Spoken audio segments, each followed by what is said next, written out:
Hello and welcome to our lesson on angles, and particularly angles in standard position. So what we're trying to do here with trigonometry, or in general with angles, is establish a way so that if someone says to draw, let's say, a 30-degree angle or a 65-degree angle, that we all draw the same angle. So for instance, if I said to draw a 90-degree angle, let me pick some space here, a 90-degree angle we know is a right angle, so the little box is going to indicate that that's what we have. Now, we could draw the 90-degree angle this way. I could draw the 90-degree angle this way. I could draw the 90-degree angle this way. There are lots of different ways for me to draw that 90-degree angle. And so in order for us to have some reference point and all draw the same 90 or 65 or whatever the angle is, for us to come up with the same angle, what we're going to do now is put angles in what we call standard position. That's where we put them on a coordinate plane or on a graph. So an angle in standard position is shown on a coordinate plane. That just means it's on a graph.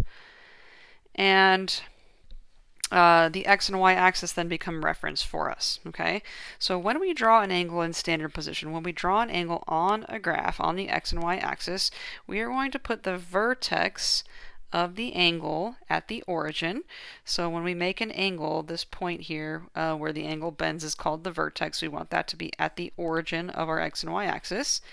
And then the initial ray, what we're going to call the first ray that we draw, the initial ray, is going to be on the positive part of the x-axis. So every time we are drawing an angle in standard position, we will start by putting the vertex at the origin and drawing the initial ray on the positive x-axis. So every angle in standard position will start that way. And then depending on how big we want the angle to be, the finishing side, the ending side, the second ray, we're going to call the terminal ray of our angle, will go either up or down from that initial ray. So when the terminal ray goes up from the x-axis or counterclockwise, then what we're drawing is a positive angle. And when the terminal ray goes down from the x-axis or clockwise, then what we're creating is a negative angle. Now, having a negative angle may seem counterintuitive to you, and in fact, a measurement can't be negative. But what the positive and negative are for angles in standard position are directional. So positive just means we're going up, negative means we're going down, but they have no impact on the value of the angle. So they're simply directional. Okay, so if we're going to draw an angle in standard position that is, let's say, a positive angle. My eraser is huge here. So a positive angle, again, we're going to start with our vertex at the origin, and we're going to draw the terminal side, or the initial side, excuse me, on the positive x-axis. And that's not working, so let's make that our initial side. And then if we want a positive angle, we're going to go up from there. So if I go up, let's say, to this point right here, make this my terminal side. My terminal, let's call this ray, not side. Let's be more succinct here. Then I've created a positive angle. Now, if I just left the angle like this, I don't know that you can tell that I went up or down from that initial ray. So to give this direction, to say that I didn't go this way to make the angle, that I actually went this way to make the angle, I'm going to draw in that little arc. So this little arc is going to say that I start from this initial ray and I go up to get to that terminal side. So that would be an example of a positive angle. This is a positive angle. And if we wanted a negative angle, I could really draw the same thing. Start with my vertex on the origin, make my initial ray, and then let's say I wanted my angle to land here. So if I said this was my angle, that's still a positive angle, but if I start here and I go this direction, then I have a negative angle. So again, this would be my initial side, my initial ray. This is going to be my terminal side, my terminal ray, and this represents a negative I can't spell a negative angle.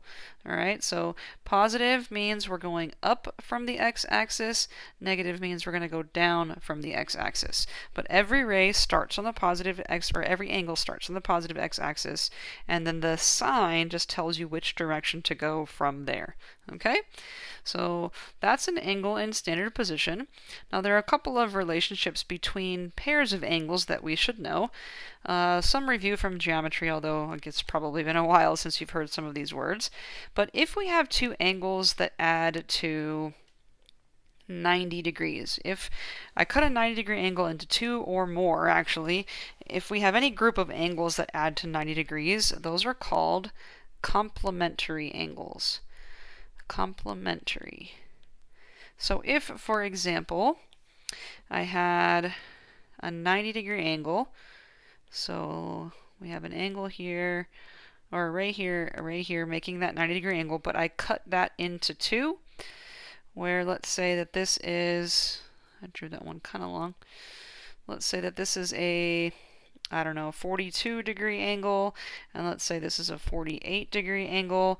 48 degrees and 42 degrees makes 90 degrees altogether. So we would say that those are two complementary angles. Okay, those two angles together are complementary.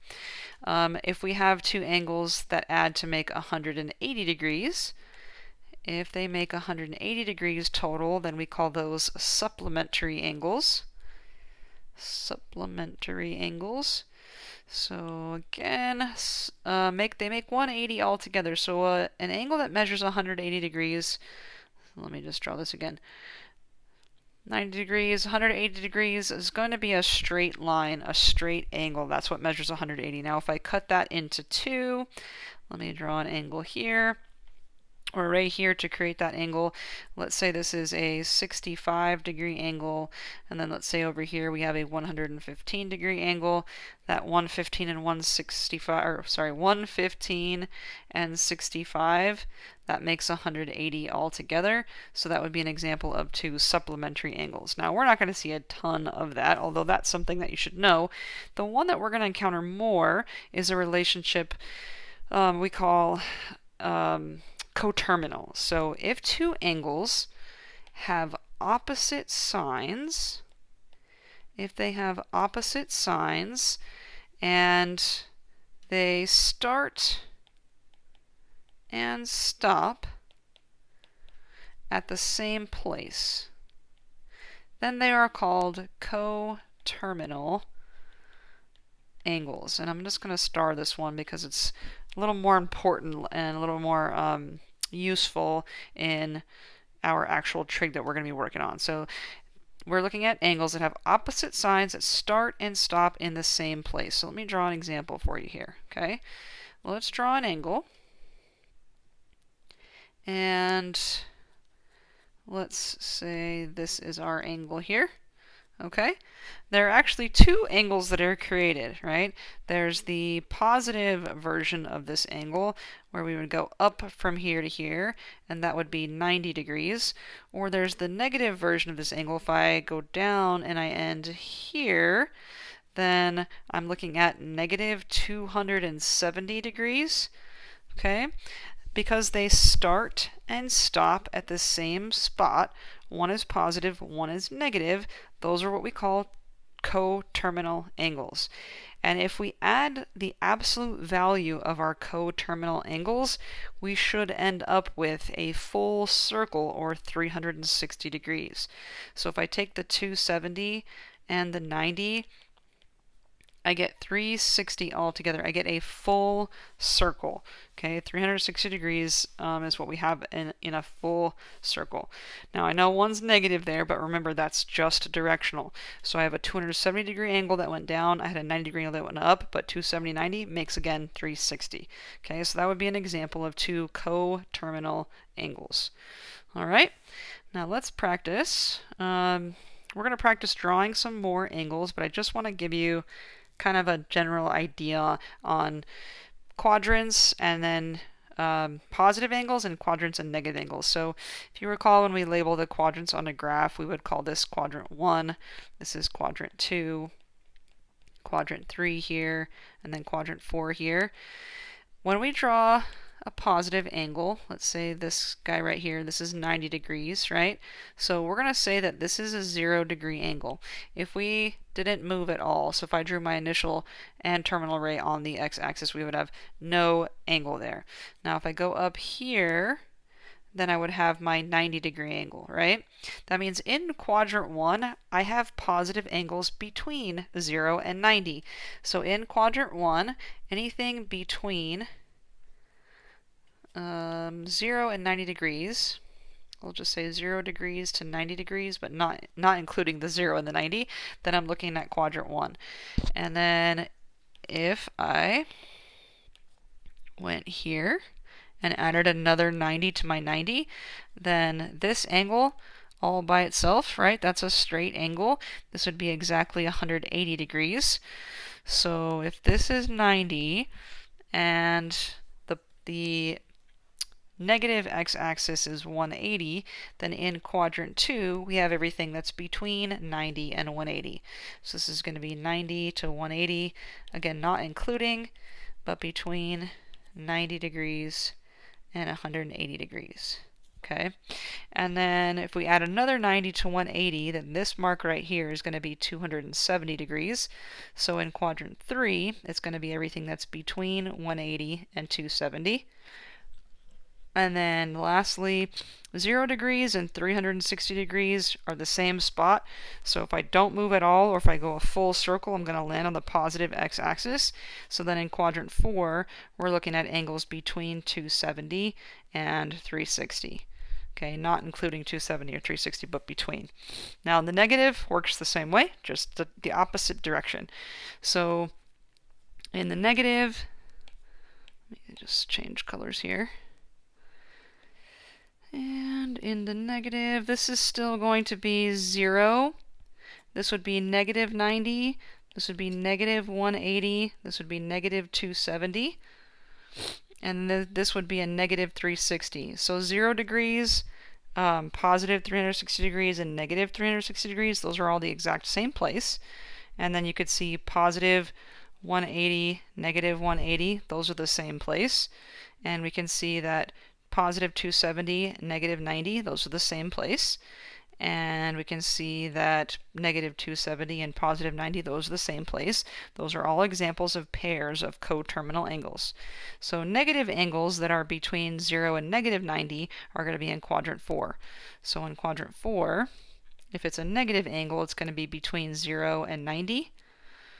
If we're in quadrant 3, it's going to be between negative 90 and negative 180. And that makes it look like it's, sorry, 0 degrees to negative 90 degrees. And this is going to be negative 90 to negative 180.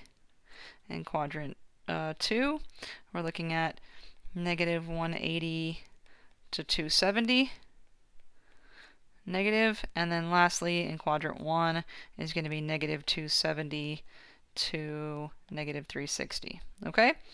So if you have to sketch an angle, then you know approximately the quadrant that the terminal side of that angle has to land. And that's really all you're going to be concerned with if you're sketching an angle in standard position. So if you're going to sketch an angle in standard position, you're going to start by drawing yourself an x and y axis. So you're just going to sketch an x and y axis. Doesn't have to be beautiful, okay? And then I like to do this with a highlighter. 95 degrees, so we always start on the positive x-axis. And then I know 90 is on the positive y-axis, so 95 has to land in quadrant 2. It doesn't matter exactly where, it just needs to land in the proper quadrant. And then we want a little arrow to show the direction. And that looks kind of bad. So let me just change colors here. Okay, we're going to go here, we're going to land in quadrant 2, and the little arrow to show that we went up. Alright, so there's a 95 degree angle approximately. So 190, how's that going to look? Well, 190, again, we're going to start on the positive x-axis. I know this would be 90, this would be 180, so 190 is going to have to land in quadrant 3. And again, we're going to go up to get there. So there's approximately what a 190-degree angle is going to look like. And maybe you draw it closer to the negative x-axis, but it doesn't matter as long as the terminal side is in the proper quadrant. Okay? So let's try that again. Let's go with a negative 70-degree angle. So we're going to start on the positive here. And then negative 70 means not quite to negative 90, so maybe we land here. And we have to go down to make that negative angle. And then here's an interesting one. What's a 400-degree angle going to look like? 400 degrees is more than a full circle, right? So we're going to start on the positive x-axis like we're supposed to. And then if I went all the way around a full circle, that's 360.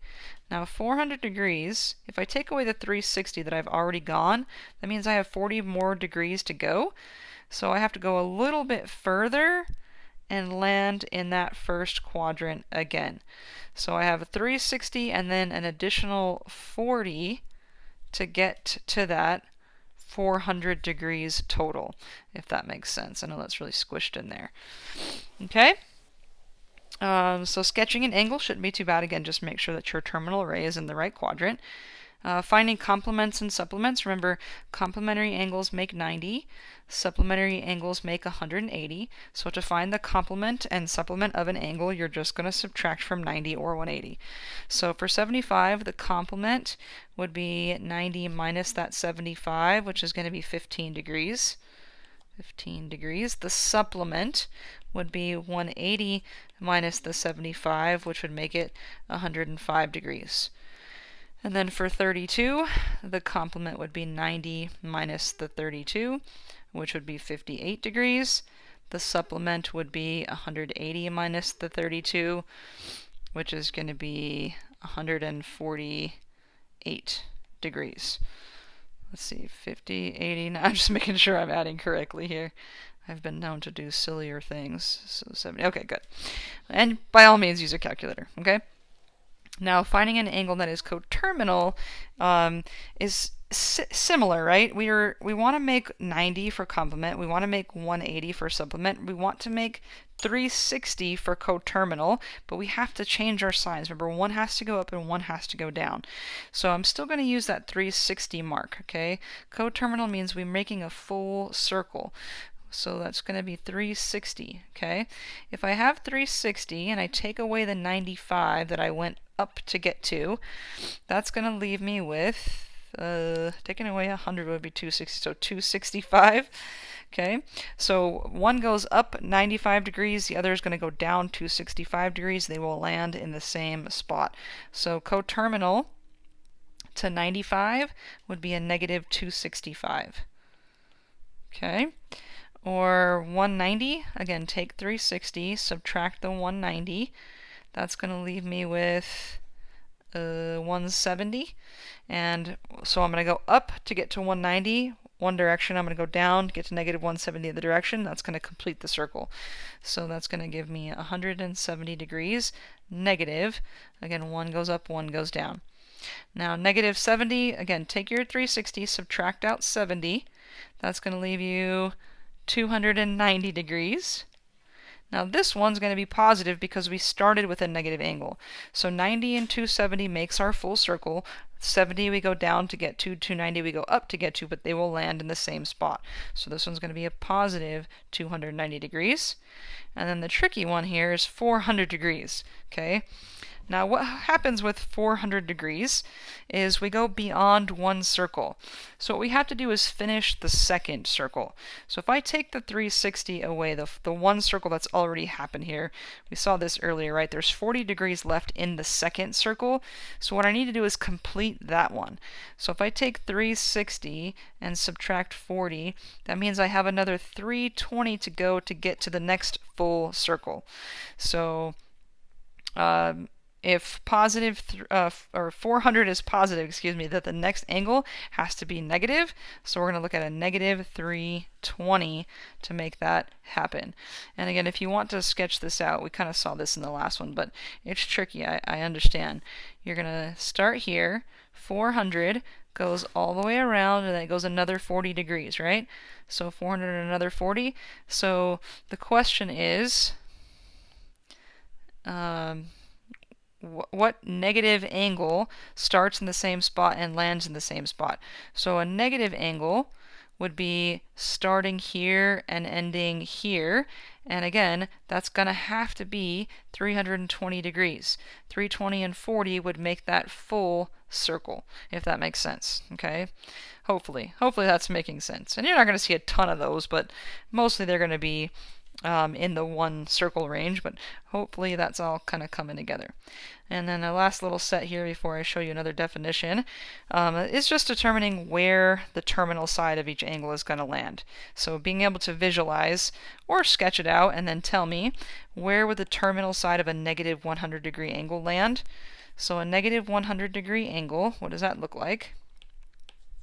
Negative 100 starts here like they all do, and then 90 is here, so we're going to end up here.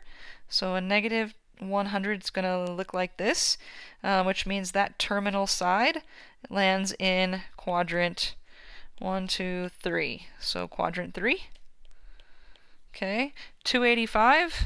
Again, we can sketch these out, unless you can visualize this in your head, which would be great. 285. So 285 is going to start here. It's positive. So 90, 180, 270. 285 is going to land here. And it's positive. And landing here means we're in quadrant 1, 2, 3. So this lands in quadrant 3. Sorry, this is not 3. This is 4. This is 1, 2, 3, 4. I can count, I promise. So that lands in quadrant 3. This one lands in quadrant 4. Negative 190. Trying to change colors here so many times. So negative 190, we're going to start here. This would be negative 90, negative 180. So negative 190 is going to be like around here. That was terrible. So here's, again, 90, 180, and a little more in the negative direction, and that is quadrant 2. And then, what did I do? Oh my gosh, guys, I think I was reading this one as 190. You're probably like, what is she doing? I'm so sorry. I just totally botched this one. I think I was looking ahead to the one that we had just a minute ago. Negative 100. Let me try this again. So sorry. Positive here. Oh, maybe I... Oh no, I did! That was... Oh my gosh, I'm so sorry. I am confusing myself. Negative 100. Negative 90. This was correct. I think I was thinking it was positive and I screwed up, but I didn't. This was correct. This is 1, 2, 3. Okay. Alright, just ignore me.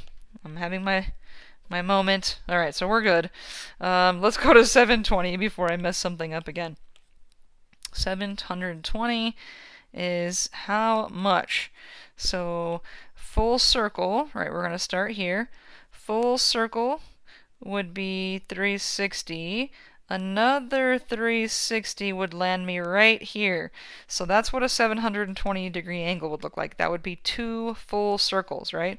This is 360 and another 360. So I'm actually going to start and stop on the positive x-axis. So if your terminal ray lands on one part of the axis, then that's what you're going to say. This one lands on the positive part of the x-axis. If it landed on the negative part of the x-axis, or the positive part of the y-axis, or the negative part of the y-axis, then you would state that. So if it lands on one of the axes, it's not in a quadrant, it's on that part of the axis. Okay? And alright, one last definition. What we're gonna see again come up a little later on as we work through some stuff is a relationship we call a reference angle. So if you have any angle, and oftentimes we use variables to represent unknown values, right? Oftentimes in trig and geometry we represent an angle or an unknown angle using a Greek letter called theta. So this is our Greek letter called theta, if you've not seen that before. Okay, that's the Greek letter theta that is often used to represent angles. It's a variable for angles. a common variable for angles.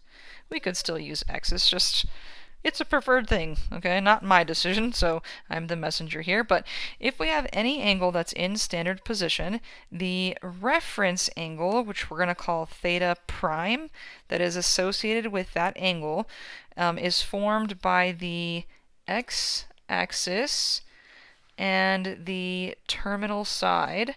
And I'll show you this with a picture. And every time we're drawing or figuring a reference angle, it's going to be the terminal side. It's the angle that's closest to the terminal side and the x-axis. So it's got to be a measurement between 0 and 90 degrees. And that's what this is saying here, that theta prime is between 0 and 90 inclusive. So let me just draw this and try to explain. Okay. So we have 95 degrees.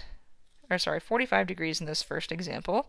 If we were to draw a 45-degree angle, here's our initial ray. 45 is going to end up in quadrant 1. So this 45-degree angle we would call theta. Well, if I was to draw an angle to the x-axis from that terminal side, it would be exactly the same. Theta prime in this case would still be 45 degrees. And that might be confusing for a second, but I think after I show you the next one, it will come together. And I don't know why that is so off. Let me try that again. If we're going to draw a 120-degree angle, we start here, and then 120 is going to land here. So here's a 120-degree angle. Let's say theta is 120 degrees. Now our reference angle is the angle created by that terminal side and the closest part of the x-axis. So the reference angle here is this angle, which is a measurement of 180 minus the 120, so that would be 60 degrees. So theta prime would be 60 degrees. So what we want to do to find a reference angle is take our terminal side to the closest part of the x-axis. Now if we look at the first one, it's farther to get here than it is to just get to where we started. So if our angle is less than 90, or it's between 0 and 90 inclusive, then our reference angle and our original angle would be the same. But as soon as we go over 90, it'll vary. Okay, so let's look at another one here. And I wanted to use my cheat tool to make a nice straight line. All right, so 135 degrees positive. 135 is still going to land in the same quadrant. So 135 degrees is our theta. Then our reference angle would take that terminal side and drop it down to the closest part of the x-axis, which would be here. And so it's 180 minus the 35. It's like the supplement, right? 180 minus 35 would give us 45 degrees in here. So we're going to say our reference angle is 45 degrees. Okay? Again, it's got to be a measurement between 0 and 90. And let me just, so this is all color coordinated. If I measured this one here, theta prime is still 45. Okay, let's try the next one, 330 degrees. So 330 is going to start here, and then we have 90, 180, 270. So 330 is going to land in quadrant 4. So there's 330 degrees. And then our reference angle is going to take that terminal side and go to the closest part of the x-axis, so this angle right here. So we went a full circle. Now we want to complete the circle now, right? So we've already gone 360 or 330. If I take 330 away from the full circle 360, there's going to be a little leftover 30 degrees there. So we're going to say theta prime, our reference angle, is that last little 30 degrees. And then let's try a -1. It's really going to be the same kind of concept. So we're going to start here, and -225. Here's 90, 180, this is 270, so we're going to land here in quadrant 2. So we're looking at theta as a negative 225. And now there's a couple ways you can subtract. I would say, let's see, we want to take this terminal side and get to the closest part of the x-axis. So right here is the angle. So this is our reference angle. Now what's left there is a little tricky, right? So I went 180. If I take 225 and subtract out the 180, then I have, let's see, 45 degrees that I went into the next quadrant. So there's a 180 right here, and then another 45 here. So this is going to be 45 degrees here. So we're going to say theta prime, our reference angle again, is 45 degrees. Okay, which is crazy, right? And then we got one more. And I'm using numbers that we're going to encounter again. But we'll save that for another day. So negative 420, we start here. We're going to have to go a full circle. And then how much further? So 420, if we take out the full circle, that's going to be another 60 degrees to go. So a full circle and then another 60 degrees means we're going to land in here. So that's going to be theta at a negative 420 degrees. And then our reference angle is going to take that terminal side and go back to the closest part of the x-axis, which will be this angle right here. So that's going to be, we said 60 degrees we went into quadrant. We went after our full circle another 60 degrees. So we're going to say our reference angle is 60 degrees. Okay? And there you have it, folks. All the relationships that you could see between angles that are in standard position. Mostly just some subtracting from 90, 180, and 360. Hopefully that's math we can handle. It does take a little practice getting used to it, but kind of fun in my skewed math teacher opinion. Anyway, I think you have enough to get started on your practice, but as always, if you have questions or need some extra help, then just reach out. All right, guys, take care.